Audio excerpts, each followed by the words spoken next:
یہ تھا کہ کیونکہ امام اعظم رحمۃ اللہ تعالی علیہ کی فقہ کو لے کر آگے بڑھنے میں اور ان کو مدون کرنے میں امام محمد رحمۃ اللہ تعالی علیہ کا بڑا ہاتھ ہے اور بڑی محنت ہے اس کے پیچھے ان کی.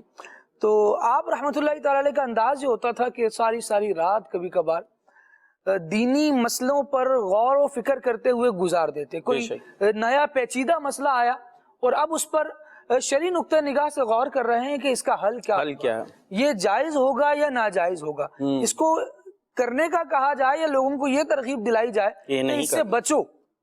ٹھیک، دونوں صورتوں میں جب کوئی واضح صورت ان کے سامنے آ جاتی نا تو وہ خوشی کے مارے یہ بات کہتے کہ کہاں ہے وہ بادشاہ جو چین کے بستروں پر آرام کرنے والے ہیں، آج انہیں وہ سکون میسر نہیں ہے جو اس مسئلے کی تحقیق کے بعد محمد بن حسن شیبانی کو حاصل. کیا بات ہے، کیا بات. اصل میں کیا ہوا کہ وہ جو اسٹرگل تھی نا، وہ اسٹرگل جب ٹھکانے لگی، جس کام کے لیے کوشش کیے جا رہے تھے اس کا انجام دیکھا، ہاں بھائی اب یہ شرعی نقطہ نظر سے رائے سامنے آ گئی ہے اور گویا ہم اس بات تک پہنچ چکے ہیں کہ اس مسئلے میں مراد الہی کیا ہو سکتی ہے یا اللہ تبارک و تعالی نے حکم شرع کیا ہے، حکم شرع اس اعتبار سے. خالد بھائی اگر یہاں ایک بات اور بھی آپ کی بات صحیح سمجھ میں آتی ہے اور اس پر آپ ہی گفتگو فرمائیے گا کہ خوشی کے اپنے معیار بھی اگر ہم دیکھیں کہ کس کا کیا معیار ہے، اس نے رکھا ہوا کیا ہے اپنے پاس، کہ جو ہے وہ کسی کے لیے جو ہے وہ نعمتیں ملنا یعنی اس طرح کی کہ اچھے جناب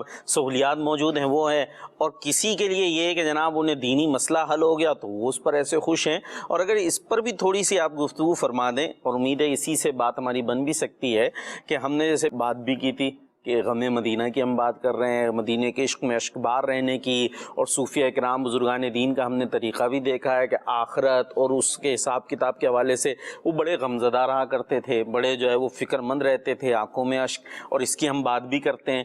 تو اب یہ دو نہیں ہو جائے گا کہ ایک طرف ہم کہیں کہ خوش رہیں خوشی اور دوسری طرف جو ہے وہ اشکبار آنکھیں، تو یہ دونوں کو مینج کیسے کریں گے؟ حدیث مبارکہ ہے اس کی طرف جو اشارہ فرما رہی ہے یا اس بات کو بیان کر رہی ہے. نبی کریم صلی اللہ تعالیٰ علیہ وآلہ وسلم نے ارشاد فرمایا کہ جب بندہ اپنے سارے غموں کو ایک غم بنا لیتا ہے، جس سے آخرت کا غم کہیے یا آخرت کی فکر کہیے، تو اللہ تبارک و تعالیٰ پھر اس کے کاموں کو جمع فرما دیتا ہے. سبحان اللہ. اور جب بندہ دنیا بھر کے غم پال کے رکھتا ہے تو اللہ کریم اس کے کاموں کو منتشر فرما دیتا ہے. پھر وہ اسی بات پہ رہتا ہے کہ یار یہ کروں، یہ حل ہو جائے، یہ پرابلم حل ہو جائے. یعنی آپ دنیا کے مسائل دیکھیے تو سیانے کہتے ہیں کہ دنیا کے مسائل تو سانس ختم ہونے کے ساتھ ختم ہوتے ہیں، اور حقیقت حال بھی ایسا ہی ہے.